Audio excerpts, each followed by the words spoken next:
And so the big news this morning is going to be Donald Trump's foreign policy address. And it comes after a weekend where he spent most of his time not going after his opponent Hillary Clinton, but going after the media. He accused journalists of unfair coverage at one campaign stop in Connecticut. A lot of people wondering why he's spending a lot of time in Connecticut, but we'll get to that later. Donald Trump threatened to add the New York Times to the list of news organizations that are banned from his events. I'm not running against crooked Hillary Clinton. I'm running against the crooked media. That's what I'm running against. But these are the most dishonest people. The good news is I put down failing at New York Times. The newspaper's going to hell. Maybe what we'll do, maybe we'll start thinking about taking their press credentials away from them. You know? Maybe we'll do that. I think so.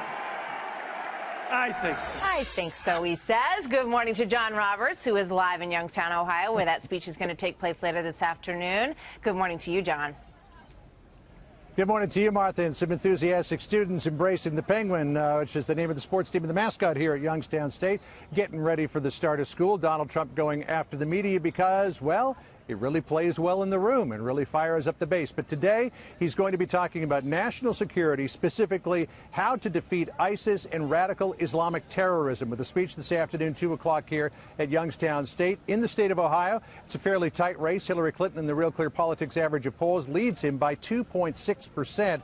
And the Trump campaign says that it has some poll numbers that suggest that across the country in these battleground states, the race is beginning to tighten again.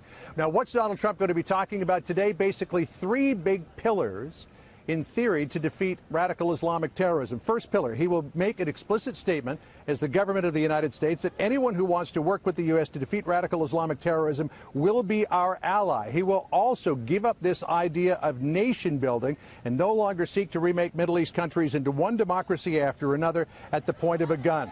Pillar number two is he's going to change immigration policy to stop issuing visas in places where the State Department and Department of Homeland Security could not effectively screen applicants, and apply a simple test to potential immigrants to find out if they support the values of the United States. The third pillar of all of this is to declare a kind of Cold War-like struggle against radical Islamic terrorism, to spread a message of a better way of life across the Middle East, while at the same time militarily degrading and destroying ISIS and other terror networks. Now, don't look for a lot of specifics, Martha, in this afternoon's speech. This is more of a big idea thing, the specifics of which will either come over the course of the rest of the campaign or if Donald Trump becomes president. Martha? All right, we will see.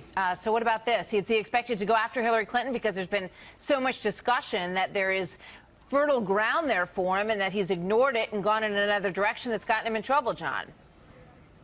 Absolutely. In addition to what he would propose to defeat radical Islamic terrorism, he is going to spend a lot of the speech telling people how he sees that we got here. And a lot of that blame is going to be placed on Barack Obama and Hillary Clinton for policies that they pursued in Iraq, withdrawing troops from Iraq at a time when it looked like al-Qaeda and radical Islamic terrorism was on the run, the way that they pursued policy in Libya, and then the way that they have approached Syria. Trump may say, though I don't know if he will say, that they are the founders of ISIS, but certainly he will say that they laid the groundwork for ISIS to flourish in the Middle East and in North Africa. Martha? All right. John Roberts, thank you, John.